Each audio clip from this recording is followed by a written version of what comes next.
Okay, जैसा तुम लोग स्क्रीन पर देख रहे हो, सबसे पहले हम स्टार्ट करेंगे। जैसा आज का टॉपिक हम सब जान रहे हैं कि डेलीगेशन ऑफ अथॉरिटी है, बट सबसे पहले हम स्टार्ट करेंगे इस सामने दिख रहे इमेज से कि ये इमेज हमें क्या समझाना चाहता है। ज़रा इस इमेज को ध्यान से देखेंगे सभी थोड़ी देर के लिए, और साथ ही साथ जो नीचे डायलॉग बॉक्स तुम लोग को दिख रहा है उस डायलॉग बॉक्स को भी पढ़ेंगे। देन मैं पूछता हूँ उसके बाद कि क्या तुम लोग समझे। ज़रा जल्दी से देखो तो एक बार अपने अपने अंडरस्टैंडिंग लेवल पर।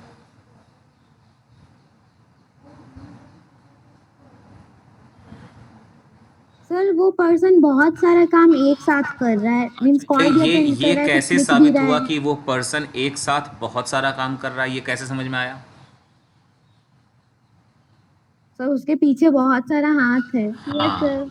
बिल्कुल, जो आज के ज़माने में नहीं हो सकता, या हम किसी को नहीं जानते ऐसा कोई कि जिसके एक साथ 6 या 8 हाथ हो। जो हम लोगों ने कहीं अपने स्पिरिचुअल स्टोरीज में सुना और देखा है कि कई सारे देवी देवताओं के हाथ होते हैं या पैर होते हैं, ऐसा कुछ दिखाई दे रहा है। तो कहने का मतलब ये है, हम देख पा रहे हैं एक हाथ से एक फ़ोन में बात कर रहा है, एक हाथ पे रिपोर्ट दिख रहा है, किसी को इंस्ट्रक्शन दे रहा है, कुछ कैलकुलेट भी कर रहा है, कुछ लिख भी रहा है या टाइप कर रहा है, और सारे काम हम देख रहे हैं कि वो एक साथ ही कर रहा है, एक अकेला आदमी। अब अगर सेम सिचुएशन को अगर तुम पर लागू कर दिया जाए कि तुमको भी अकेले ही सारा काम करना है, how will be your feeling at that moment, जब तुम ही को सारे काम करने पड़ेंगे, तुमको कैसा लगेगा? एक वर्ड जो तुम्हारे लिए लगना चाहिए सुटेबल, क्या होगा वो वर्ड बताओ? Sir frustration. फ्रस्ट्रेशन। और कोई चीज किसी के दिमाग में आया एक वर्ड अपने इस सिचुएशन के ऊपर? Sir burden. बर्डन। अच्छा, बर्डन तो उसके पास भी है जिसको कि एक काम करना है, लेकिन तुम्हारे पास 6 काम है, तो बर्डन या कुछ और वर्ड? सब pressure. Pressure. Sir overload. Overload. हाँ, अब तुम लोग धीरे धीरे बहुत। Sir tiredness. टायर्डनेस, बिल्कुल ठीक है। देखो, सभी के जवाब बिल्कुल सही है, कोई भी गलत नहीं है, ठीक है। यहाँ पे मोस्ट सुटेबल जो वर्ड है वो है ओवरबर्डन। ओवरबर्डन वो होगा, और ड्यू टू ओवरबर्डन उसको फ्रस्ट्रेशन भी आएगा, टायर्डनेस भी आएगा। जो सब तुम लोग कह रहे हो वो सब उसके क्या है, नेगेटिव इफेक्ट्स हैं। एम आई राइट? अगर ओवरलोड हो गए तभी ना ये सारी चीज़ सामने आएंगी कि तुम लोग फ्रस्ट्रेट अपने आप को पा रहे हो, या थका हुआ महसूस कर रहे हो, या मेंटली प्रेशर में फील कर रहे हो। बोलो, ऐसा ही तो होगा ना? ड्यू टू ओवरबर्डन ही तो होगा ना ऐसा? Yes sir. Yes sir. Yes sir. बिल्कुल ठीक। तो सही, तुम लोगों ने इमेज को तो बिल्कुल सही तरीके से पिक किया है।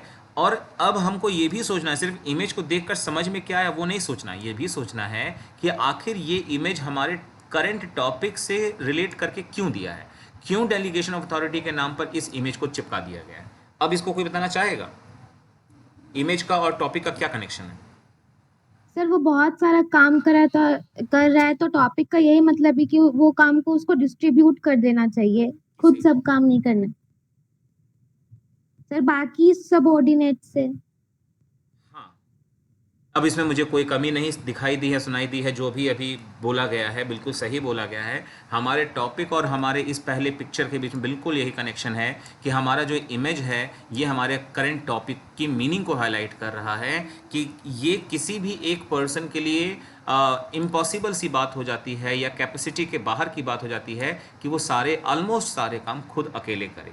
तो ऐसे केस में वो ओवरबर्डन होता है, या इरिटेट होता है, या जो कुछ उन्होंने कहा वो सब होता है। एंड इन्हीं चीज़ों से बचने के लिए वो अपने वर्क को क्या करता है, जैसे हम देख रहे हैं कि इसके 6 हाथ है, तो भाई 6 नहीं, 2 हाथ रहने तो इसके पास, एक में चाय पी लेगा और एक में ये कुछ रिपोर्ट लिख लेगा या फ़ोन पे बात कर लेगा, ठीक है। और बाकी के 4 हाथ यानी 4 लोगों में बांट दो, मतलब वो 4 काम किसी अन्य 4 लोगों को दे दो। और ऑब्वियस ये बात है, हम जिसको काम देंगे वो हमारा बॉस तो हो नहीं सकता। अगर हम बॉस को देंगे तो बॉस हमारा काम करेगा क्या? नहीं करेगा।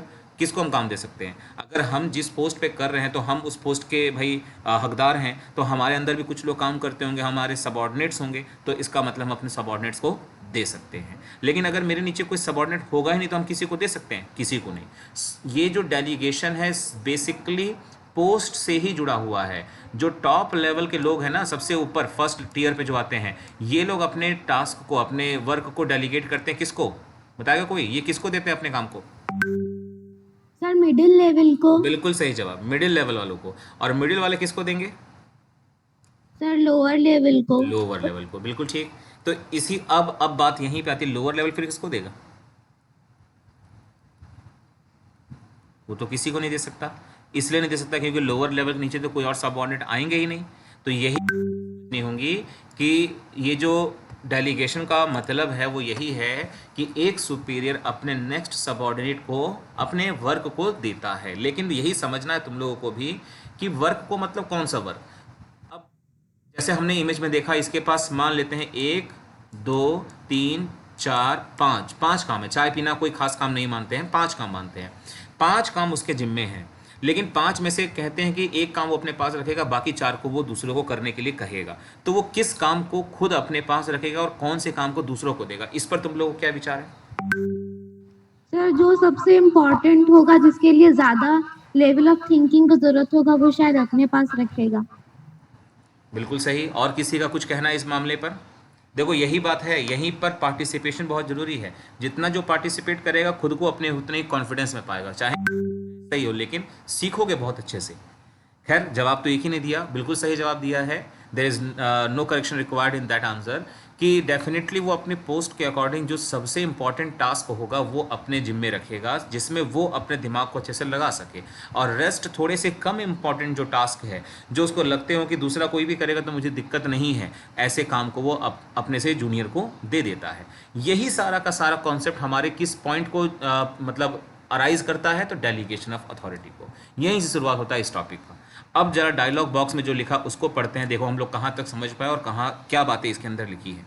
लिखा है the need for delegation of authority arises when workload of a person becomes beyond his capacity. जब किसी पर्सन की जो वर्कलोड है वो उसकी कैपेसिटी से बाहर होने लगते हैं, जिसको हम अल्टीमेटली ओवरबर्डन वर्ड से डिनोट कर ही रहे हैं, तब ऐसे केस में हमें लगता है कि डेलीगेशन ऑफ अथॉरिटी की जरूरत आन पड़ी है। क्या सारी बातें अब सब लोगों को समझ में आ गई इस इमेज और हमारे आज के टॉपिक में कनेक्शन के बारे में? Yes, sir. Yes Yes, sir. Sir. Yes, sir. अच्छा चलो, अब एक और इमेज हमारे सामने है, जरा उसको भी देखते हैं। देखो पढ़ने के काम सारे थोड़े बाद में करेंगे, थोड़ा सा इमेजेस पे ही पहले हम बात करके अपने दिमाग को आज थोड़ा मेकअप करते हैं, देन उस पर आगे बढ़ते हैं। अब एक तुम लोग को ऑफिस का सिनेरियो दिखाया गया है, जहाँ तक मैं तो यही समझ पा रहा हूँ एक ऑफिस का ही सीन दिख रहा है, केबिन वगैरह बने हुए हैं और कुछ डायलॉग बॉक्स लिखे हुए हैं। ध्यान से उसको देखो, पढ़ो एक बार, और फिर जो आउटपुट तुम्हारे दिमाग में आता है जरा शेयर करें सभी लोग, क्या समझ में आता है।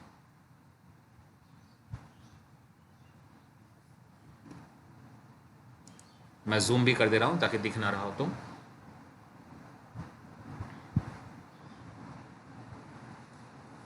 सर वो सारा वर्क जो एक मैनेजर वो अपने पास रख लिया है, जिससे वो ओवरबर्डनड हो गया है, और कुछ?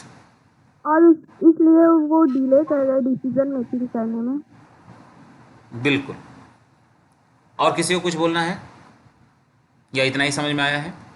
वैसे जो अगर इतना ही गलत नहीं समझ में आया है, सही समझो सब लोग। जैसे तुम लोग इस देख रहे हो कि इस ऑफिस में ये डोर है जहाँ मैनेजर लिखा है, तो डेफिनेटली इसके अंदर जो बैठा हुआ वो मैनेजर है, वो एक मैनेजर का केबिन है। और उसके बाहर एक आदमी फाइल लेकर खड़ा है या एक लेडी खड़ी है। यहाँ 2 लोग सोफे में बैठे हैं फाइल या कुछ कागज़ लेकर, और यहाँ भी एक आदमी, मतलब 4 लोग वेट कर रहे हैं कि हमारा टर्न कब आएगा, यानी हमें मैनेजर से बात करनी है या कोई चीज़ होगी जो डिस्कस करनी है। लेकिन देख रहे हैं कि वो ऑलरेडी इतने सारे फाइल्स के साथ जूझ रहा है, और ऊपर एक डायलॉग बॉक्स में लिख ही दिया है कि all files must be approved by me. मतलब कि मैनेजर ऐसा मानता है या उसने ऐसा सोच रखा है कि सारे फाइल्स मुझे ही को अप्रूव करने हैं।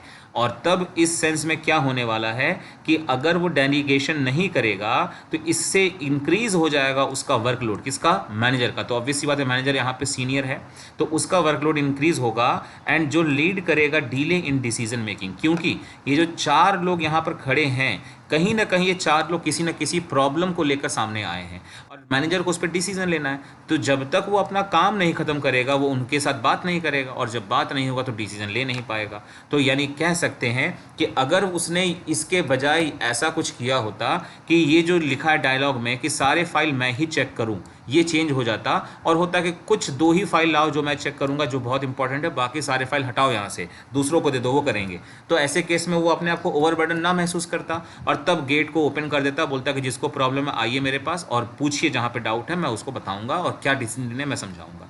तो ऐसे केस में जो डिले इन डिसीजन मेकिंग होता है वो नहीं होगा। तो ये सारी बातें इस इमेज या इस पिक्चर में डिस्क्राइब की गई हैं। क्या सभी लोग सहमत हैं इन बातों से? Yes Yes, sir. sir. Yes sir. Yes, sir. Yes, sir. एक चीज और है, तीसरा इमेज ये भी है सामने, इसको भी जरा सब लोग देख लें एक बार और फिर इस पर भी थोड़ी सी बात करेंगे एंड फाइनली इसके बाद हम स्टार्ट करेंगे अपने लेक्चर्स को।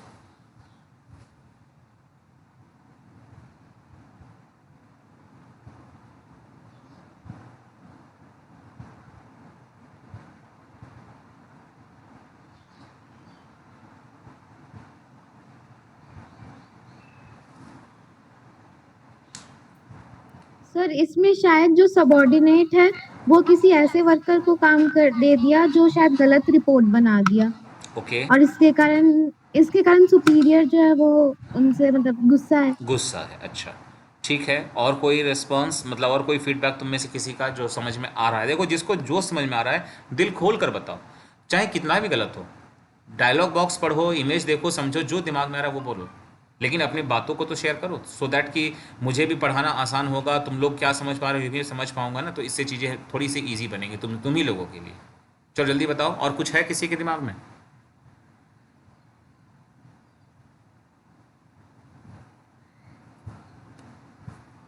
चलो लगता है कि और कोई कुछ बोलने के मूड में नहीं है, या तो शायद सभी के सिस्टम में कुछ खराबी हो गई है, आवाज़ नहीं आ रही किसी की। शायद मेरी आवाज़ सबको आ रही है?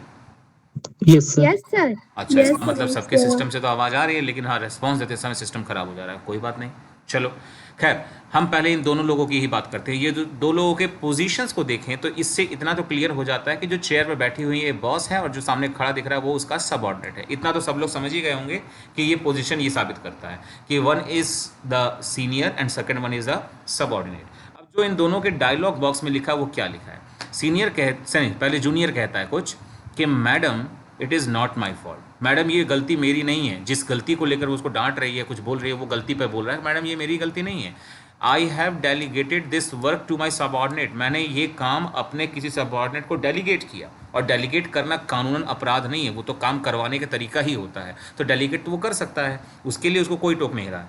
तो वो कहना चाहता है कि मैडम यहाँ मेरी गलती नहीं है, मैंने तो अपना काम जिसको सबऑर्डिनेट को डेलीगेट किया था उस पर्सन ने उसको ड्राफ्ट गलत तरीके से किया। मतलब ये सबऑर्डिनेट बोलना चाहता है अपने बॉस को कि आपने मुझको काम दिया और मैंने अपने जूनियर को ये काम सौंपा, और उस पर्सन ने जिसको मैंने काम सौंपा उसने इसका गलत रिपोर्ट बनाया, तो गलती तो उसकी हुई ना। वो ये बोलना चाहता है। तो अब इस समय तो तुम लोगों को क्या किसी को भी यही लग रहा हो कि इसकी बात तो बिल्कुल सही है भाई, जब इसने काम किसी को दिया तो जाहिर सी बात है जिसने काम किया वही गलती हुआ, उसकी तरफ से गलती हुई। तो अब देखो बॉस ने क्या जवाब दिया, no, delegation does not relieve you. Delegate कर देने से आप बच नहीं सकते हो। You are accountable to me for the wrong drafting of the report. मतलब बॉस समझाना चाहती है कि आपने डेलीगेट किया, इसमें कोई दिक्कत नहीं है, लेकिन डेलीगेट करके आप बच नहीं सकते हो, आप रिलीव नहीं हो पाओगे, मतलब छुटकारा आपको नहीं मिलेगा।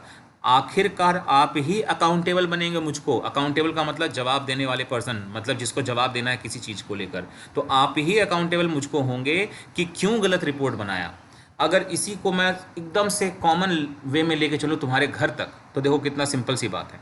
तुमको मान लो एक ड्राइंग कंपटीशन में पार्टिसिपेट करने के लिए बोला गया घर से, कि घर से एक ड्राइंग शीट पर अच्छा सा स्केच बनाकर लाएंगे सभी और स्कूल में जमा करेंगे और उसके बेस पर प्राइज़ मिलेगा। तो सबने सोचा कि ठीक है हम पार्टिसिपेट करेंगे, कोई बात नहीं, मुझको ड्राइंग अच्छा नहीं आता तो क्या होता है, घर पे मेरे भाई बहन पापा मम्मी जो हैं उनसे बनवा लेते हैं और अपना नाम लास्ट में नीचे लिख देंगे।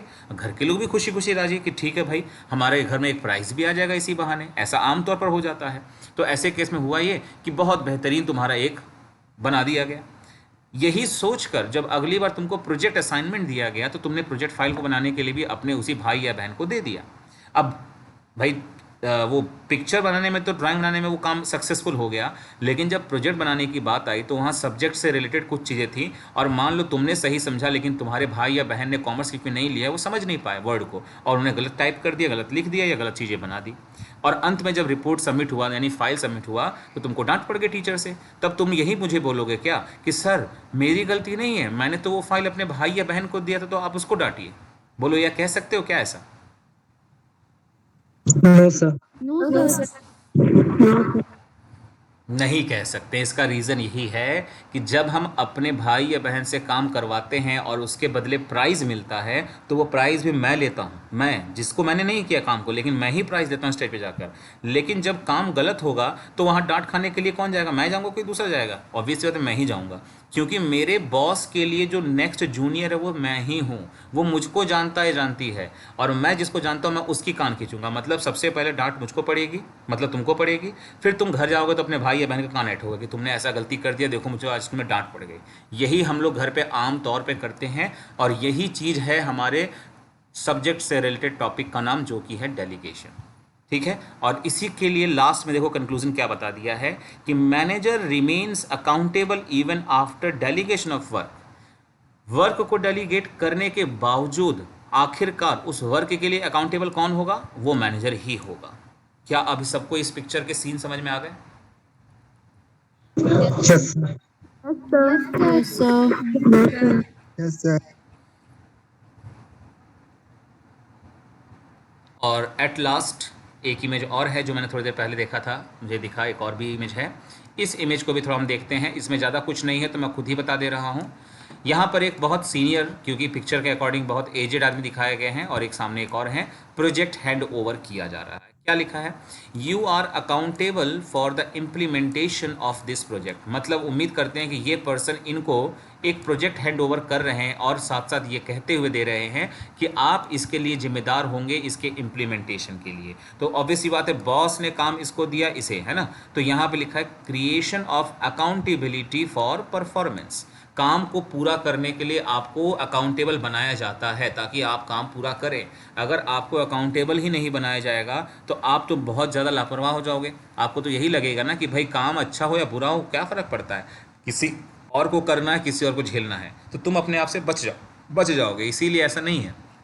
काम देने के साथ साथ आपको अकाउंटेबल भी बनाया जाता है, ताकि आपको पता रहे कि काम के फेलियर और सक्सेस होने पर आप ही को एट लास्ट कोई भी पकड़ेगा। तो ये सारी बातें थी, पिछले 10 या 15 मिनट से हम लोग डिस्कस कर रहे थे इमेज में लिखी हुई बातों को समझने के लिए कि what is delegation of authority. तो क्या उम्मीद करूं कि सब लोगों ने इमेज से थोड़ी बहुत मीनिंग कंक्लूड कर ली है माइंड में about delegation? Yes sir. Yes, Yes, sir. sir. Yes sir. तो अब अगर समझ लिया है तो ज़रा मुझे एक बात ठीक से बताना। जो मैंने एग्जांपल लिया था कि तुमको मैंने एक प्रोजेक्ट बनाने को दिया और तुमने अपने भाई या बहन से बना लिया। ऐसे केस में अगर मैं पूछूं कि मैं उस प्रोजेक्ट को बनाने के लिए जानकारी होने के बावजूद कि ये प्रोजेक्ट तुमने नहीं, तुम्हारे भाई या बहन ने बनाया, तो क्या मैं डायरेक्ट वो प्रोजेक्ट बनाने का काम तुम्हारे भाई बहन को मैं दूंगा कि मैं तुम्ही को दूंगा काम करने को? क्या लगता सर हम लोग को ही देंगे। Sir, हम Yes, लोग sir. Sir, हम लोग को देंगे। है? उसका खास रीज़न? सर क्योंकि स्कूल में हम लोग पढ़ते हैं, हम लोग स्टूडेंट्स हैं। Yes sir. सर, ठीक क्योंकि है, आपको लगता है चलो वो हम लोग स्कूल बनाए। स्कूल के रेफरेंस में सही जवाब था, लेकिन जरा टॉपिक के रेफरेंस में जवाब बताओ कि क्या होना चाहिए रीज़न। सर क्योंकि आपके बिलो लेवल में हम लोग हैं। हाँ, यही सुनना था मुझको कि जैसे ये सुपीरियर है यानी बॉस है, उसके नीचे एक सबॉर्डिनेट है, 2 सबॉर्डिनेट है या 3 सबॉर्डिनेट हैं, और उसके उनके अंडर, जैसे इसके अंडर फिर 1 2 3 या 4 सबॉर्डिनेट या 5 सबॉर्डिनेट काम कर रहे हैं। तो ये जो सीनियर है उसने इसको तो टास्क दिया, लेकिन इसके बाद ये पांचों को देगा कि किसी एक दो को, वो उसकी मर्जी है। ये सीनियर जो है इन लोगों को डायरेक्ट टास्क नहीं देने वाला। इसीलिए डेलीगेशन जो होता है वो अपने नेक्स्ट जूनियर को दिया जाता है। ये बात मैं पूछना या बताना चाहता था। चलो, तो अब फाइनली हम आते हैं अपने लिखी हुई बातों को डिस्कस करने के लिए। देखो अब क्या क्या चीज़ें हैं लिखी हुई कि व्हेन जॉब और workload of a person grows beyond his capacity then he must share it with subordinates for successful performance. जब किसी के लिए वर्कलोड उसके कैपेसिटी से ज़्यादा हो जाए तो अपने परफॉर्मेंस को सक्सेसफुली परफॉर्म करने के लिए वो अपने सबॉर्डिनेट को ये काम बांट देता है। That is called delegation. फिर पॉइंट 1 में लिखा है the managers at various levels can not manage and control everything in the organisation. किसी भी ऑर्गेनाइजेशन के हर एक लेवल पर जो मैनेजर्स होते हैं वो अकेले ही हर चीज मैनेज एंड कंट्रोल नहीं कर सकते हैं। क्या इस बात से सब लोग एग्रीड हैं?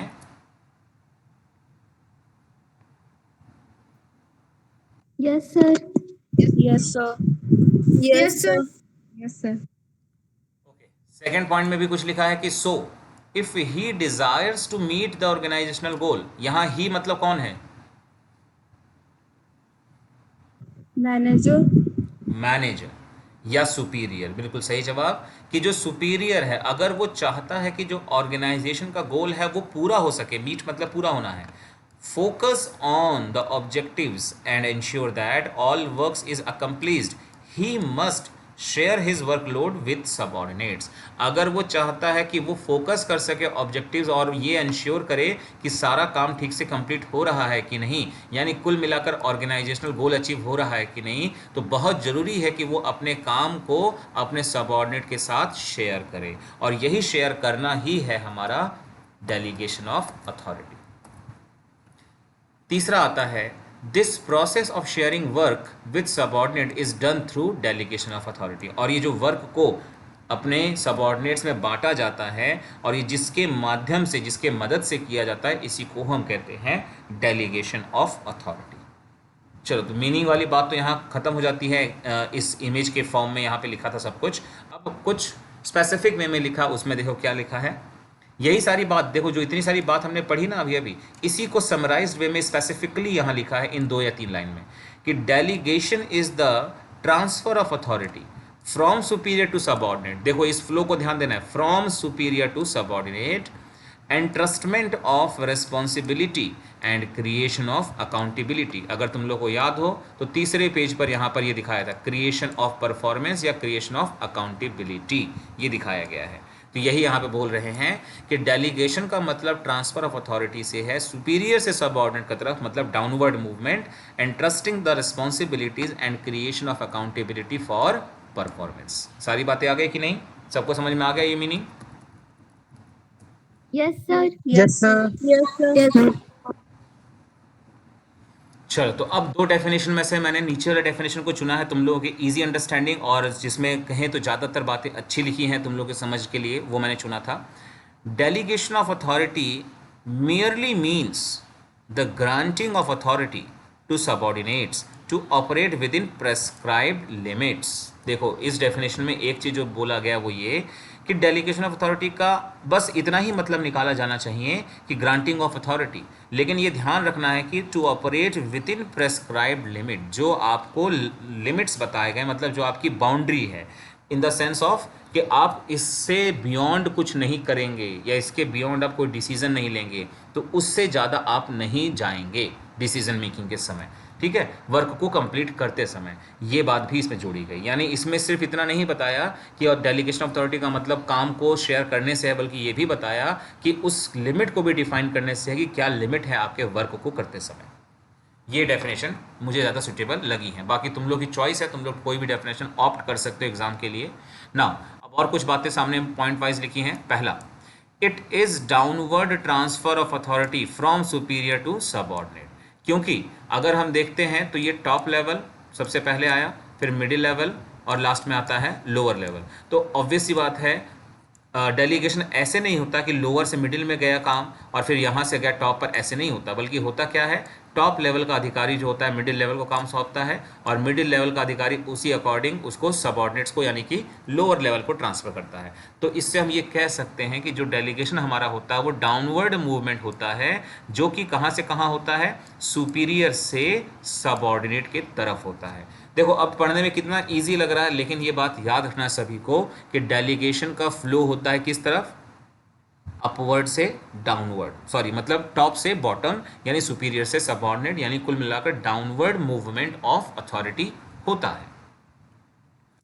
नेक्स्ट पॉइंट है, delegation is prerequisite for the efficient functioning of an organisation as, ये एक रीजन दिया है कि क्यों डेलीगेशन जरूरी होता है, as it enables a manager to concentrate on the higher priority activities, क्योंकि डेलीगेशन एक मौका देता है अपने मैनेजर को कंसंट्रेट करने के लिए हायर प्रायोरिटी एक्टिविटीज़ को करने के लिए, जो हमने इस इमेज में यहाँ देखा था कि सारे काम वही करेगा तो वो इंपॉर्टेंट डिसीजन के लिए डिले कर जाएगा। तो इसीलिए बहुत ज़रूरी है कि जो मैनेजर है उसको एम्पल टाइम मिल सके कि अपने हाई प्रायोरिटी बेसिस वर्क को परफॉर्म कर सके, उसमें कॉन्सनट्रेट कर पाए। तो बहुत ज़रूरी है कि वो पहले से ही अपने वर्कलोड को शेयर कर ले अपने सबऑर्डिनेट्स के साथ। तीसरा पॉइंट लिखा है it also satisfies the subordinates need for recognition and provides him an opportunity to develop and exercise initiative. अब देखो ये तो सच्चाई है, तुम्हारे अंदर जो स्किल्स हैं अगर उस स्किल का इस्तेमाल ना किया जाए, तुमको मौके ना दिया जाए उसके अकॉर्डिंग, तुम्हारा वो स्किल धरा का धरा रह जाएगा। कहते हैं जंग लग जाता है, वो चीज़ें बेकार पड़ जाती हैं, बेकार हो जाती हैं। वैसा ही कुछ है, तुमको अगर सिंगिंग आती है, तुमको मौका गाने का ना दिया जाए तो एक दिन ऐसा भी आएगा कि तुम्हारे गले से सुरीली आवाज़ नहीं निकलेगी। तो एक सबऑर्डिनेट चाहता है कि अगर उसके अंदर वो टैलेंट या स्किल है, को एक मौका मिले अपनी पहचान बनाने का और उसको मौका दिया जाए कि वो काम करेगा, जिससे कि उसके अंदर डेवलपमेंट होगा और इनिशिएट करने की एक्टिविटी डेवलप होगी। तो इसलिए भी डेलीगेशन किया जाता है, ताकि जो एम्प्लॉयज़ हैं यानी सबऑर्डिनेट्स हैं, उनकी जो नीड्स है, रिकॉग्निशन की नीड, पहचान की नीड, वो पूरी हो सके और जिससे कि उनको मौका मिलता है डेवलप होने का। ये बातें हैं डेलीगेशन से जुड़ी हुई। और फिर मैंने नेक्स्ट पॉइंट को इग्नोर कर दिया क्योंकि खास वहाँ मतलब मीनिंग जैसा कुछ नहीं, वो तो बताया डेलीगेट करने वाला कौन कहलाता है, डेलीगेट जिसको किया उसको क्या कहते हैं। तो यहाँ समझाने जैसी कोई खास बातें नहीं है। एंड लास्ट पॉइंट लिखा है कि the concept of delegation is based on principal of division of work. ये बहुत ज़रूरी चीज़ जो याद रखना है तुम लोगों को। अगर कभी पूछ लिया किसी डिफ़िकल्ट क्वेश्चन में या ऑब्जेक्टिव टाइप क्वेश्चन में ही ऑब्वियसली, लेकिन डिफ़िकल्ट बनाते हुए कि इनमें से कौन सा प्रिंसिपल है जो डेलीगेशन में लागू होता हुआ दिखाई देता है, तो जवाब मिल चुका है सभी लोगों को, डिवीज़न ऑफ वर्क। कोई बताएगा कि ये प्रिंसिपल किसने दिया था, नाम क्या है उनका? Sir Henry Fayol. Sir Henry Fayol. मुझे लगता है हेनरी फेयोल को जानने वाले सिर्फ 2 ही लोग हैं इस क्लासरूम में, बाकी लोगों को हेनरी फेयोल का नाम आज पहली बार सुनाई दिया, इसलिए बाकी लोग कोई नहीं बोल रहे हैं। इनमें से कोई नहीं बोल रहा है 2 लोगों को छोड़ करके। क्या और लोगों ने हेनरी फेयोल का नाम नहीं सुना है? यस सर सुने। तो मुझे कितनी बार तुम लोगों को ये कहना पड़ता है कि जब मैं पूछा करूं तो तुम लोग खुले दिल से बोला करो। अभी भी देखो, इसके बावजूद, इतना टोकने के बाद भी एक ने बोला यस, बाकी ने फिर नहीं कुछ बोला। इसका तो सीधा मतलब निकाल लिया जाए कि बाकी लोग या तो अटेंड करके म्यूट करके बस आराम से सोफे पे लेट गए होंगे, चाहे टीवी देख रहे होंगे, चाहे खेल कूद रहे होंगे, क्लास चल रहा है, जाने तो क्या करना है, या तो यही हो रहा होगा। होने तो ऐसा हो रहा है तो क्या करना है, मुझको भी बोर्ड एग्जाम तुम ही लोग को फेस करना है, मुझको थोड़े ना फेस करना है।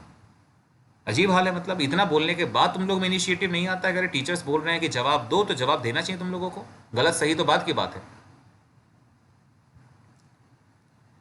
नाउ लास्ट लाइन जो इस पेज पर दिख रहा है तुम लोगों को एग्जाम्पल के तौर पर, आई थिंक एग्जाम्पल नहीं है, उसी के स्टेटमेंट को आगे बढ़ाया गया है। For delegation of authority is based on the elementary principle of division of work. उसके लिए कोई पेज है जिसको रेफर करने को बोला गया है। ओवरऑल इस पेज में जितनी बातें समझने समझाने लायक थी वो पूरी हो चुकी हैं। डेलीगेशन ऑफ अथॉरिटी की मीनिंग, डेफिनेशन और उससे रिलेटेड कुछ खास बातें कि वो डाउनवर्ड फ्लो करता है, मैनेजर्स को किस तरह की मदद मिलती है इससे, सबऑर्डिनेट के लिए भी फ़ायदेमंद होता है, और साथ साथ ये भी जाना कि डेलीगेशन में कौन सा प्रिंसिपल अप्लाई होता है। अच्छा, अब अगर कभी तुम लोग एग्जाम में फीचर्स लिखने को आ जाए डेलीगेशन के, तो इन्हीं पॉइंट्स को फीचर्स में कन्वर्ट कर लेना। डाउनवर्ड मूवमेंट, या फिर यहाँ लिख देना increasing the efficiency of the manager, यहाँ लिख देना कि helpful in the recognition of the subordinates, या फिर helpful in the development of the subordinates, या फिर लिख देना कि it is based on the principal of division of work. ये सब हो गए तुम लोगों के फीचर्स की भी बातें। इससे फीचर्स भी तुम लोग बना सकते हो बड़े आराम से। नाउ अब इस पेज पर मैंने एक टॉपिक को हाईलाइट भी किया है और पेन से खुद भी कुछ लिखा है, तो ज़रा उनको ध्यान देंगे सभी लोग। जो बुक में लिखा है हेडिंग के तौर पर, वो ये लिखा है कि manager remains accountable even after delegation. Delegate करने के बावजूद एक मैनेजर उस काम को लेकर अकाउंटेबल होता है। और इसी के लिए पूछा है यहाँ पर एक सवाल मैंने, कैन अकाउंटेबिलिटी बी डेलीगेटेड? क्या अकाउंटेबिलिटी को हम डेलीगेट कर सकते हैं? डेलीगेट का मतलब ही हमने जाना ट्रांसफ़र करना अपने सबऑर्डिनेट को। तो हम अपने काम को तो दूसरों को दे सकते हैं, क्या अकाउंटेबिलिटी मतलब जवाबदेही को भी delegate? Now what? No sir. No sir. No sir. बिल्कुल ठीक है, जवाब नहीं में है। और उस जवाब को समझाने के लिए ही ये इमेज हमने थोड़ी देर पहले समझा था, जिसमें कि एक बॉस ने ये स्टेटमेंट दिया था कि ड्यू टू डेलीगेशन आप रिलीव नहीं होते हैं अपने इस टास्क से कि आप जवाबदेह नहीं बनोगे रिपोर्ट के फेलियर में। उसने ये बात कही थी, ये बात समझाता है अपने आप में। और तुम लोगों को मैंने एग्जांपल्स भी दिए थे प्रोजेक्ट वाली बात को लेकर के कि अगर तुम्हारे भाई बहन ने काम किया, भले अच्छा या बुरा, सारा श्रेय तुम्ही को मिलने वाला है, डांट भी तुम्ही को मिलेगी, इनाम भी तुम्ही को मिलेगा। तो इन बातों से साबित होता है कि एक मैनेजर अपने काम को तो दे सकता है दूसरों को करने के लिए, लेकिन वो जो आखिरी रिस्पॉन्सिबिलिटी बनती है, सॉरी अकाउंटेबिलिटी बनती है, आंसरेबिलिटी बनती है, वो किसी तीसरे को, दूसरे को नहीं दे सकता। तो इसलिए इन सारी बातों को जो यहाँ लिखा मैं नहीं पढ़ रहा हूँ, क्योंकि ऑलरेडी वो सारी बातें हमने इस इमेज में पढ़ लिया है। बस कंक्लूजन वाले लाइन को जिसे मैंने अंडरलाइन किया वो पढ़ दे रहा हूँ कि irrespective of the extent of delegated authority, the manager shall still be accountable to the same extent as before delegation। Delegation करने से पहले जितनी स्थिति थी मैनेजर की अपने वर्क के अकाउंटेबिलिटी को लेकर, डेलीगेशन के बाद भी उतने ही अमाउंट में वो अकाउंटेबल होगा अपने किसी वर्क के फेलियर को लेकर के। यही बात कंक्लूजन के फॉर्म में बोला गया है। तो अक्सर एग्जाम में ये आ जाता है 3 नंबर के लिए, ये सेम स्टेटमेंट लिख करके कि can accountability be delegated question mark, और उसके बाद लिखा होता है कमेंट, बस इतना लिखा होता है कमेंट। तो इसका मतलब है कि हमें ये सवाल पूछ रहे हैं, आपका जवाब हाँ या ना में होगा और उसके लिए एक्सप्लेनेशन चाहिए, और वो एक्सप्लेनेशन कुछ यही सारे होंगे और जिसका कंक्लूजन ये होगा, और जो कुछ ना कुछ इन्हीं बातों के मद्देनज़र होना चाहिए। और अब आते हैं अपने एग्जाम्पल की तरफ। जो अच्छा होता है कि हम अपने थ्योरी को सपोर्ट करने के लिए एग्जाम्पल रखें तो मार्क्स हमेशा अच्छे ही मिलते हैं। देखो एग्जाम्पल में क्या लिखा है, a chief accountant in an organisation may delegate his duty to prepare the balance sheet to one of his subordinates। कह रहे हैं कि जो चीफ अकाउंटेंट है, हो सकता है किसी ऑर्गेनाइजेशन का, जिसने डेलीगेट किया अपने ड्यूटी को कि बैलेंस शीट बनाना है, अपने किसी सबऑर्डिनेट को उसने डेलीगेट किया। However if balance sheet is not prescribed, not prepared as a format और within the prescribed time, कह रहे हैं कि अगर बैलेंस शीट को उसके सबऑर्डिनेट ने प्रॉपर फॉर्मेट में नहीं बनाया या प्रॉपर टाइम पर नहीं बनाया, then the ultimate responsibility will be of chief accountant. इस आखिरी के लाइन को देख लो ध्यान से कि देन द अल्टीमेट, अंततः जिम्मेदारी किसकी होगी, will be of a chief accountant. तो इस तरह से इस एग्जाम्पल से साबित होता है कि अकाउंटेबिलिटी अंत में किसके हाथ रहती है, मतलब who will be the last responsible person for the failure of the job. क्या लगता है? Sir manager. Sir manager. Manager, हाँ बिल्कुल सही। ये हमें ध्यान रखना पड़ेगा कि इट डजंट मैटर कि you have delegated your job, but the ultimate responsibility और accountability will be in your hands only, because you are the accountable person before delegation, then after delegation you still you will be the responsible person। ये बातें यहाँ पर conclude हमें करनी होंगी, और इसी के लिए छोटा सा टॉपिक मैंने ऐड किया था इस नोट्स के अंदर।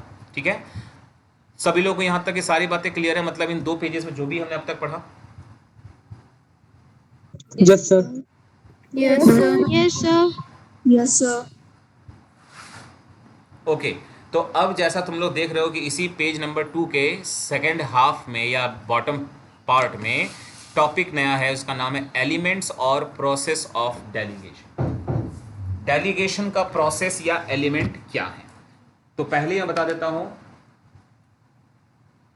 कि जो डेलीगेशन है उसका प्रोसेस और एलिमेंट दोनों सेम है, कोई अलग अलग नहीं है। तुम लोग अदर बुक्स को जब पढ़ोगे तो तुम लोग देखोगे 2 तरह के टॉपिक मिलेंगे। एक टॉपिक में लिखा होगा एलिमेंट्स ऑफ डेलीगेशन, वहाँ भी यही तीनों नाम मिलेंगे, जिसमें से एक होगा अथॉरिटी, एक होगा रिस्पॉन्सिबिलिटी और एक होगा अकाउंटेबिलिटी। और दूसरा टॉपिक उसी के तुरंत बाद मिलेगा प्रोसेस ऑफ डेलीगेशन, वहाँ भी सेम यही 3 नाम मिलेंगे। मतलब बुक्स में गलत नहीं दिया हुआ, लेकिन कहने का मतलब ये है कि तुम लोग को ये जानना बड़ा ज़रूरी है कि जो अथॉरिटी, रिस्पॉन्सिबिलिटी और अकाउंटेबिलिटी, ये 3 जो वर्ड हैं, ये तीनों या तो एलिमेंट के नाम से जाने जाएंगे या तो प्रोसेस के नाम से। मतलब जब भी एग्जाम में ये क्वेश्चन आया explain the process of delegation, तो भी ये तीनों ही एक्सप्लेन करने हैं 1 by 1, और अगर आता है एलिमेंट्स ऑफ डेलीगेशन तो भी ये तीनों ही आते हैं। लेकिन एक फ़र्क है, अगर हमारे एग्जाम में प्रोसेस पूछेगा then you are bound to write in this way कि पहले अथॉरिटी, फिर रिस्पॉन्सिबिलिटी और फिर अकाउंटेबिलिटी। मतलब पहले आप किसी को अथॉरिटी दीजिए, फिर उससे रिलेटेड काम दीजिए और अंत में उसको आंसरेबल बनाइए, यानी अकाउंटेबिलिटी दीजिए। और अगर एलिमेंट्स लिखकर पूछा गया है तो ये तुम्हारी मर्जी, तुम किसी को भी किसी ऑर्डर में लिख सकते हो। ये बात सबको समझ में आया? Yes sir. Yes, sir. Yes, sir. Yes, sir. ठीक है, तो आप देख सकते हो कि इन तीनों एलिमेंट्स के ऊपर ऊपर मैंने कुछ लिखा है, और वो ये बताने के लिए कि अथॉरिटी से कनेक्टेड एक बड़ी बात कि कैन बी डेलीगेटेड, मतलब अथॉरिटी हम दूसरों को देते हैं, सौंपते हैं, हम अथॉरिटी ट्रांसफ़र कर सकते हैं, बिल्कुल करते हैं, सभी लोग करते हैं ऑलमोस्ट। रेस्पॉन्सिबिलिटी मतलब एक तरह से वर्कलोड, कैन बी डेलीगेटेड, बिल्कुल काम का लोड भी दूसरों को हम डेलीगेट करते हैं, यानी इट कैन ऑल्सो भी डेलीगेटेड। तो तीन में से दो एलिमेंट तो डेलीगेट हो रहे हैं या होंगे, बट जो तीसरा है अकाउंटेबिलिटी, इसके लिए स्टेटमेंट याद रखना, कैन नॉट बी डेलीगेटेड, जिसको अभी थोड़ी देर पहले हमने यहाँ पे इस पूरे हिस्से में समझा था कि अकाउंटेबिलिटी डेलीगेट नहीं हो सकता। इसलिए तीनों बात सबको याद रखनी होंगी कि अथॉरिटी डेलीगेट हो सकता है, रेस्पॉन्सिबिलिटी भी हो सकता है, बट अकाउंटेबिलिटी कभी भी डेलीगेट नहीं हो सकता। ठीक है, ये बात सबको समझ में आ गई? Yes, sir. Yes, sir. Yes, अगर sir. मान लो Yes, sir. एग्जाम में क्वेश्चन बनाकर आया गया कि name the element of delegation which can not be delegated, क्या जवाब होगा? Sir, accountability. Accountability. बिल्कुल ठीक है। और जो आजकल के थोड़ा जो कॉम्पिटेंसी बेस्ड क्वेश्चन आते हैं, देखो वो कैसे बनाया जा सकता है, एक लाइव एग्जांपल सुन लो इसी टॉपिक से रिलेटेड। मान लो आया क्वेश्चन में कि out of the following elements of delegation which can be delegated, option में ये तीनों लिखा हुआ है, मान लो अथॉरिटी, रेस्पॉन्सिबिलिटी और अकाउंटेबिलिटी, और फिर नीचे ऑप्शन दिए होंगे, ऑप्शन ए में ओनली अथॉरिटी, फिर लिखा होगा ओनली रेस्पॉन्सिबिलिटी, फिर लिखा होगा बोथ अथॉरिटी रेस्पॉन्सिबिलिटी, और लिखा होगा एक में ऑल द अबव। तब क्या चुनोगे तुम लोग? सर एक बार क्वेश्चन वापस रिपीट कीजिए बहुत ना। अच्छे, इतने बड़े क्वेश्चन के बाद अब जवाब मिलता है, क्वेश्चन रिपीट करो। खैर, क्वेश्चन Sir, और पूछा था कि which of the element of delegation can be delegated, और ये तीनों तुम लोगों को नाम लिख करके बोला गया है। ऑप्शन ए में ओनली अथॉरिटी, ऑप्शन बी में ओनली रेस्पॉन्सिबिलिटी, ऑप्शन सी में बोथ अथॉरिटी एंड रेस्पॉन्सिबिलिटी, और ऑप्शन डी में all the above. Sir both authority and responsibility. मतलब ऑप्शन सी सही होगा ना वहाँ पर, कि अथॉरिटी और रिस्पॉन्सिबिलिटी दोनों ही डेलीगेट हो सकते हैं। ऐसे ही क्वेश्चन ज़्यादातर इंक्लूड किए जाते हैं कॉम्पिटेंसी बेस्ड क्वेश्चंस में, इसलिए मैंने एग्जांपल दिया कि आने वाले समय में तुम लोग का पेपर होने वाला है, तुम लोग इस तरह की तैयारी किए रहोगे। ठीक है, चलो अब आते हैं पहले एलिमेंट के तरफ। डेलीगेशन क्या होता है हमने अच्छे से समझ लिया, डेलीगेशन के फ़ायदे नुकसान भी देख लिए हमने, फीचर्स भी एक तरह से जान लिए हैं। अब उनके एलिमेंट में से तीन जो एलिमेंट हैं, इन तीनों को हमें समझना है, पढ़ना है कि वो क्या है। तो पहला एलिमेंट हमारे सामने है अथॉरिटी। अथॉरिटी वर्ड किसी के लिए नया नहीं है, जितना मैं समझ पा रहा हूँ सबको मालूम है अथॉरिटी का मतलब क्या होता है, एक तरह से पावर जिसको हम सब कहते हैं। जो इसके सिमिलर वर्ड हम लोग यूज़ करते हैं वो पावर को ही लेकर करते हैं। तो खैर देखो अथॉरिटी के बारे में क्या हमें जानना चाहिए कि authority refers to the right of an individual to command his subordinates and to take action within the scope of position of his position। ये अथॉरिटी का मतलब हुआ एक अधिकार जो किसी इंडिविजुअल को मिलता है कि वो कमांड कर सके अपने सबऑर्डिनेट्स को और एक्शन ले सके with in the scope of his position, मतलब अपने पोजीशन के तहत। ये नहीं कि तुम अथॉरिटी रखते हो तो तुम किसी को बोल दोगे तुमको मैंने नौकरी से निकाल दिया। अरे भाई तुम बोल तो सकते हो ऐसा, लेकिन क्या ये बात लागू होगी? तुम जिस पोजीशन में बैठे हो क्या तुम किसी को नौकरी से निकाल सकते हो? भाई सीधी सी बात है, नौकरी जिसने दिया है, जिसके हाथ में नौकरी देना है, वही नौकरी छीन सकता है, लेकिन वो नहीं छीन सकता कि जो तुम्हारा बॉस है वो तुमको धमका देगा और बोलेगा छीन लेंगे हम नौकरी। आई बात समझ में ना? तो ये बात भी समझनी होगी कि अथॉरिटी का मतलब वो राइट है जो किसी इंडिविजुअल को मिलता है कि वो अपने सबऑर्डिनेट को कमांड कर सके और साथ साथ एक्शन ले सके अपने पोजीशन के अकॉर्डिंग। यही था with in the prescribed limits का मतलब। यहाँ पर सबको क्लियर हुआ ये meaning? Yes, sir. Yes, sir. yes, sir. Okay, चलो और क्लैरिफिकेशन के लिए कुछ पॉइंट्स यहाँ पर, 2 पॉइंट उधर और 2 पॉइंट इधर, 4 पॉइंट्स हैं, उसको भी पढ़ते हैं वन बाय वन। देखो पहला पॉइंट है यहाँ पर कि authority originates bye virtue of individuals position. बहुत ध्यान रखने वाली बात कि जो अथॉरिटी है उसका डायरेक्ट कनेक्शन है तुम्हारे पोजीशन से, जॉब का जो पोजीशन है उससे। मतलब अगर तुम एक जनरल मैनेजर हो तुम्हारी अथॉरिटी अलग होगी, अगर एक तुम डिपार्टमेंटल मैनेजर हो तुम्हारी अथॉरिटी थोड़ी उससे कम होगी, एक नॉर्मल मैनेजर हो तो और कम होगी, असिस्टेंट मैनेजर की और कम होगी, करते करते बढ़ते जाओ ऐसे ही। तो जिस हाईएस्ट पोस्ट पर होगे तो ऑब्वियसली वहाँ पे अथॉरिटी बहुत ज़्यादा होती है, और जिस लोएस्ट पोस्ट पर पहुँचोगे तो वहाँ authority in comparison to that थोड़ी सी कम ही होगी। तो इसीलिए कहा जा सकता है कि अथॉरिटी जो है ओरिजिन करता है by virtue of the individuals position in the organisation. Second point है कि एक्सटेंट ऑफ अथॉरिटी, मतलब लिमिट जो अथॉरिटी का होता है उसके बारे में, is highest at the top level. अभी मैंने बता ही दिया इन बातों को कि अगर आप टॉप लेवल पे वर्क कर रहे हैं तो आपकी अथॉरिटी सबसे ज़्यादा होगी, एंड रिड्यूस हो जाएगा successively as we go down the organisational hierarchy. जैसे हम हायरार्ची में नीचे उतरते जाएंगे, यानी कि हम टॉप से मिडिल से बॉटम पे पहुंचेंगे, तो हमारा जो अथॉरिटी है वो अपने आप रिड्यूस होना शुरू हो जाएगा। सो इस बात को सब लोग समझ पाए जो दो बातें मैंने अभी कंक्लूड की हैं? Yes sir. Yes sir. Yes, sir. Okay तो देखो अभी याद होगा थोड़ी देर पहले हमने पढ़ा था कि डेलीगेशन के बारे में, कि डेलीगेशन का जो फ्लो होता है वो फ्रॉम टॉप टू बॉटम होता है, डाउनवर्ड मूवमेंट कहते हैं। और देखो यहाँ भी लिखा है कि thus authority flows from top to bottom, authority भी टॉप से बॉटम की तरफ बढ़ती है, क्योंकि अथॉरिटी सबसे ऊपर के पास ज़्यादा होती है, एंड देन करते करते नीचे आते जाते हैं तो अथॉरिटी की जो रेशियो है या प्रपोर्शन है वो कम होती जाती हैं। और यही लिखा है that is the superior has authority over the subordinate. अब ऑब्वियसली बात है भाई, अगर सबऑर्डिनेट के पास ज़्यादा अथॉरिटी हो जाएंगी सीनियर के मुकाबले, तो इस केस में सबऑर्डिनेट अपने सीनियर को इंपॉर्टेंस थोड़े ना देगा, कल को वही कह देगा कि जाओ तुम सीनियर हो तो क्या हुआ, मेरे पास अथॉरिटी ज़्यादा है, मैं तुमको नौकरी से निकालता हूँ। ये सीन भी सुनाई देगा कल से, तो ऐसा ना होने पाए इसीलिए ये ज़रूरी है कि अथॉरिटी ज़्यादा होनी चाहिए टॉप लेवल पर। ठीक है, चलो नेक्स्ट पेज पर थर्ड पॉइंट लिखा है, उसको जानते हैं क्या है कि authority relationships helps to maintain order in the organization by giving the managers the right to exact obedience and give direction to the workforce under them। तो ये जो बातें बताई गई हैं कि अथॉरिटी होता है जो, वो ऑर्डर मेंटेन करने में भी हेल्पफुल होता है, जिससे कि मैनेजर को ये एग्जैक्ट पोजीशन मालूम चलता है डायरेक्शंस का जो अपने वर्कफोर्स को वो देगा। इस तरह से अथॉरिटी का अपना एक रोल है डेलीगेशन में। और लास्ट पॉइंट है कि authority determines the superior subordinate relationship. Authority ये तय करता है, ये डिस्कस करता है या ये क्लियर करता है कि सुपीरियर सबऑर्डिनेट का रिलेशनशिप क्या है, मतलब कौन है सुपीरियर और कौन है सबऑर्डिनेट। और ये इसी तरह तय होता है कि जिसके पास ज़्यादा अथॉरिटी है ऑब्वियसली वो सुपीरियर है किसी सबऑर्डिनेट का।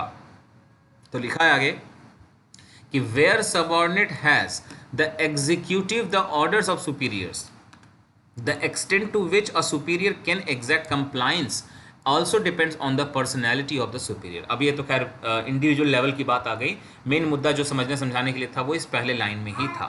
ठीक है, तो ये सारी बातें थी रिलेटेड टू अथॉरिटी। तो हमारा एक पॉइंट खत्म हो चुका है, authority as an element of delegation. तो क्या ये बात सबको क्लियर हो गई है? Yes sir. Yes sir. Yes, sir.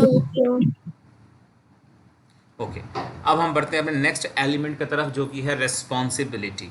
तो अथॉरिटी पहले आएगा देन रेस्पॉन्सिबिलिटी आएगा, लेकिन ये बात भी ध्यान रखना जो सामने तुम लोग को दिख रहा है इस तराजू पर बैलेंस में, कि अथॉरिटी भले पहले आया रिस्पॉन्सिबिलिटी बाद में आया, लेकिन दोनों बराबर हैं।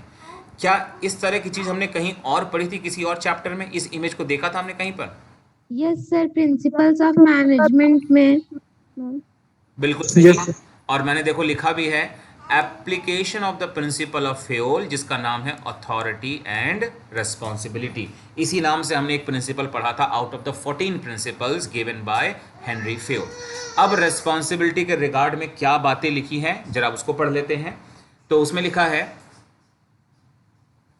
एक मिनट, हाँ देखो उसमें लिखा हुआ है कि responsibility is the obligation. Obligation भी ये वर्ड है जो लाइबिलिटीज के लिए इस्तेमाल किया था, यानी जिम्मेदारी के लिए। ठीक है ना, तो responsibility is the obligation of an individual to carry out assigned duties.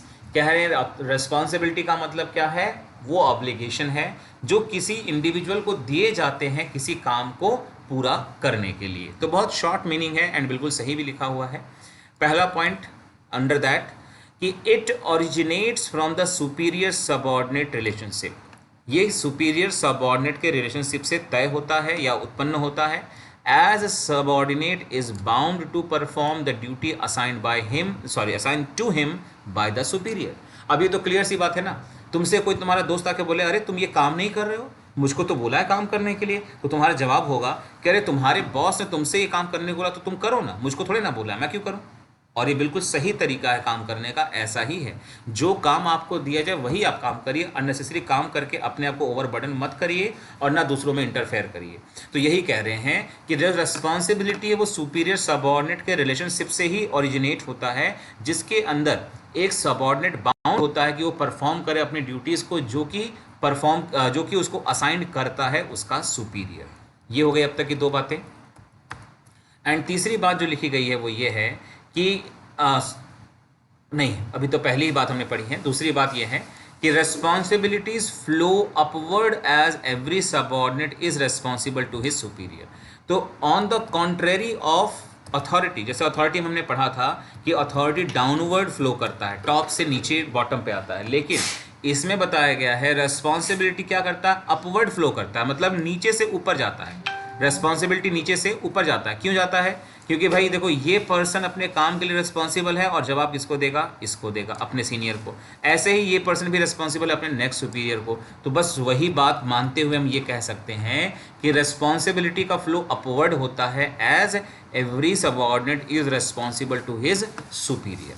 और थर्ड कंक्लूजन है कि when an employee is given responsibility, जब किसी एम्प्लॉय को रिस्पॉन्सिबिलिटी दी जाती है for a job, then he must also be given necessary amount of authority to carry it out. और ये बात हमने अपने प्रिंसिपल अथॉरिटी एंड रिस्पॉन्सिबिलिटी में बखूबी पढ़ा था, अपने चैप्टर नंबर 2 में, जो कि एक प्रिंसिपल था जो हेनरी फेयोल ने हमको दिया था।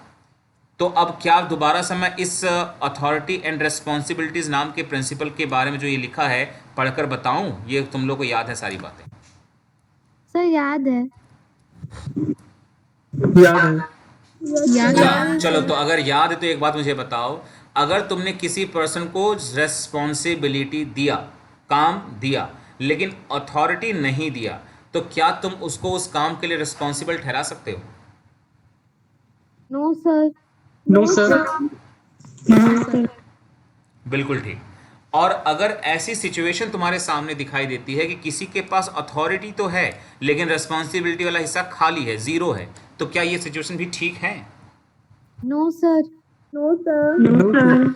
हाँ, दोनों ही सिचुएशन ठीक नहीं है। अगर अथॉरिटी है तो there should be some responsibility in connection to that, और अगर रिस्पॉन्सिबिलिटीज हैं तो accordingly you should have proportionate amount of authority, then only you will be responsible for that particular job, and तभी तुम उस काम को पूरा परफॉर्म कर भी पाओ।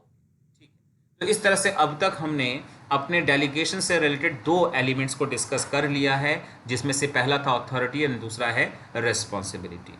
एंड फाइनली अब हम आ जाते हैं थर्ड एंड लास्ट, और ये रहा आखिरी पेज हमारे आज के लेक्चर का, अकाउंटेबिलिटी के बारे में, जिसको हम और सिंपल वर्ड में रखना चाहें तो वो वर्ड है आंसरेबिलिटी। आंसरेबिलिटी, जवाबदेही किसी की जो बनती है, दैट इज कॉल्ड अकाउंटेबिलिटी। मैंने और सिंपल करने के लिए वर्ड बता ही दिया है, आंसरेबिलिटी। सब लोग इस वर्ड को चाहें तो लिख लेना बगल में। लिखा है accountability is the obligation to carry out responsibility. जो ऊपर अभी हमको रेस्पॉन्सिबिलिटी मिल रहा है उसी को पूरा करने के लिए जो हमें मिलता वो है अकाउंटेबिलिटी। क्योंकि देखो, मैंने पहले भी बताया था, इस इमेज में बताई थी बात, कि अगर सुपीरियर उसको अकाउंटेबल नहीं बनाएगा तो उसके अंदर वो बात नहीं आएगी, उसको ये फील नहीं होगा कि मुझे अपना काम पूरा करना है। तो जब किसी सबऑर्डिनेट को हम अकाउंटेबल नहीं बनाएंगे तब तक वो अपने काम को पूरे ईमानदारी और रिस्पॉन्सिबिलिटीज के साथ नहीं कर पाएगा। इसीलिए अकाउंटेबिलिटी का मतलब ही हुआ कि किसी को रिस्पॉन्सिबल बनाना, इसके ऑब्लिगेशंस को तय करना, that is being answerable for the final outcome. आखिरकार जो रिजल्ट सामने आता है, दैट इज पास और फेल, यानी कि सक्सेस और फेलियर ऑफ द प्रोजेक्ट, उसके लिए तुमको रेस्पॉन्सिबल या आंसरेबल होना पड़ेगा अपने सीनियर के सामने, दैट इज कॉल्ड अकाउंटेबिलिटी। जिस किसी का माइक अनम्यूट है उसको जरा म्यूट कर लें। नाउ कुछ पॉइंट्स अब इसी से रिलेटेड। पहला पॉइंट है कि once authority has been delegated, अगर आपने एक बार किसी को अथॉरिटी दे दिया एंड रिस्पॉन्सिबिलिटी एक्सेप्ट हो गया, one can not deny accountability. देखो, किसी को आपने अगर डेलीगेट किया अपना अथॉरिटी और उसने रिस्पॉन्सिबिलिटीज को एक्सेप्ट भी कर लिया तो वो अकाउंटेबिलिटी को डिनाई नहीं कर सकता। अब इसको पढ़कर कहीं तुम लोग के मन में ये कंफ्यूजन नहीं आना चाहिए कि जो हमने शुरुआत में पढ़ा था कि अकाउंटेबिलिटी तो डेलीगेट नहीं होता, लेकिन ये तो मैंने कहा था ना कि जो सुपीरियर है उसके लिए अकाउंटेबल कौन होगा, वो नहीं जिसको तीसरे को दिया गया, उसके लिए अकाउंटेबल वही होगा जिसको नियर टू उसने सब डेलीगेट किया था। जैसे मैंने जो बात कही इसको समझाने के लिए मैं कहना चाहूँगा, मान लो एक पर्सन है ए, दूसरा है बी और तीसरा है सी, 3 लोग हैं जिसमें से ए ने सबसे पहले एक जिम्मेदारी अथॉरिटी एंड रिस्पॉन्सिबिलिटीज बी को दिए, तो भाई ए के लिए तो ये रिस्पॉन्सिबल यानी ये अकाउंटेबल है, और अगेन उसमें से कुछ काम उठाकर बी ने जो है सी को दे दिए, और अल्टीमेटली काम पूरा होने के बाद ए किसको बुलाएगा, जल्दी बताओ, ए किसको बुला करके सवाल जवाब करेगा उस प्रोजेक्ट से रिलेटेड? सर बी को। Sir B sir B B को। और थोड़ी देर के लिए मान लेते हैं सर, B को। अनफेवरेबल कंडीशन कि बी इस पोजीशन में है कि उसको डांट खानी पड़ रही है क्योंकि काम सक्सेसफुली नहीं हो पाया, तो क्या बी कहेगा कि इस काम के लिए अकाउंटेबल सी है?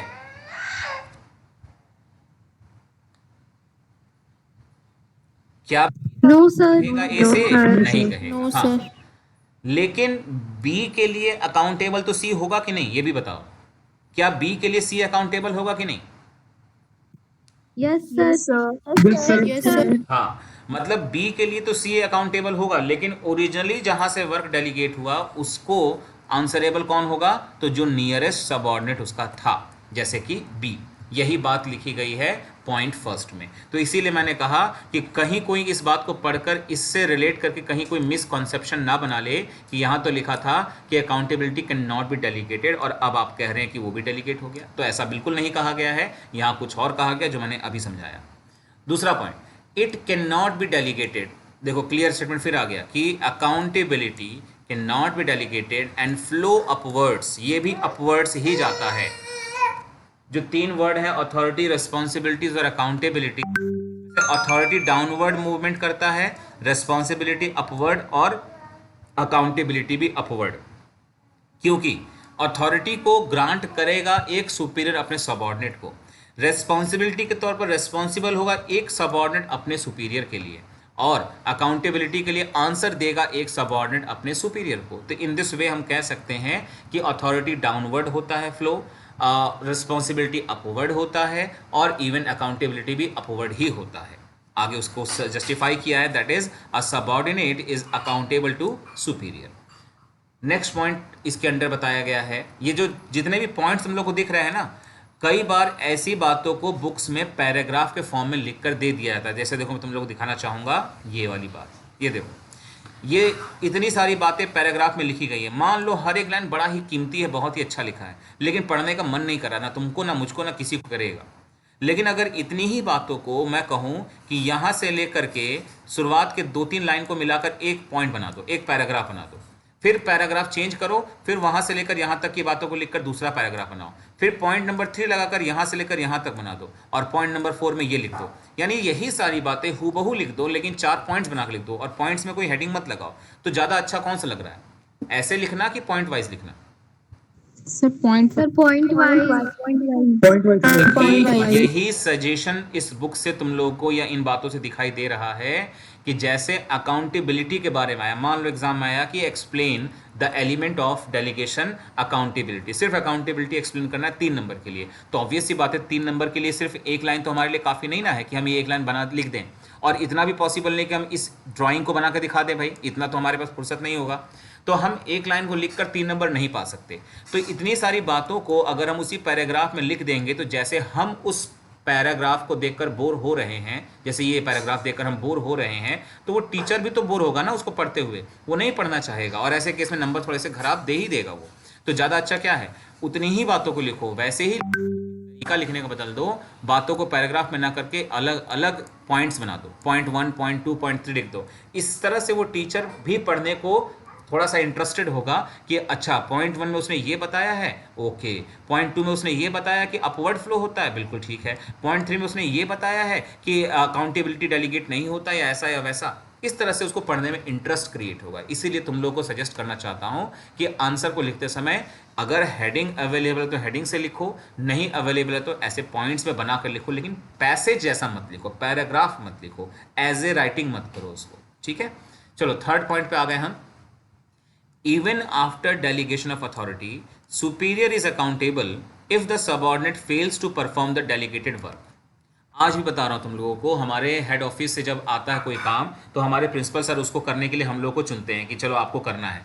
लेकिन मान लो हमने अगर काम किया, हमसे कोई गलती हो गई या नहीं कर पाए टाइम पर ख़त्म, तो अंत में जो हेड ऑफिस है ना, वो हमको डांट नहीं लगाता, वो प्रिंसिपल सर को ही डांट लगाता है, एंड देन प्रिंसिपल सर हमको डांटते हैं। यही होता है हर जगह। तो वही कह रहे हैं कि डेलीगेशन करने के बावजूद सुपीरियर होता है वही अकाउंटेबल होता है अपने फेलियर्स ऑफ जॉब के लिए, भले उसके फेलियर का जिम्मेदार अंत में सबऑर्डिनेट ही क्यों नहीं था। So manager must ensure the proper discharge of duties by his subordinate. इसीलिए मैनेजर को सिर्फ ऐसा नहीं करना चाहिए कि उसने डेलीगेट कर दिया और चुपचाप से बैठ कर के अपना चाय पी रहा, नाश्ता खा रहा या घूम रहा है, ऐसे नहीं।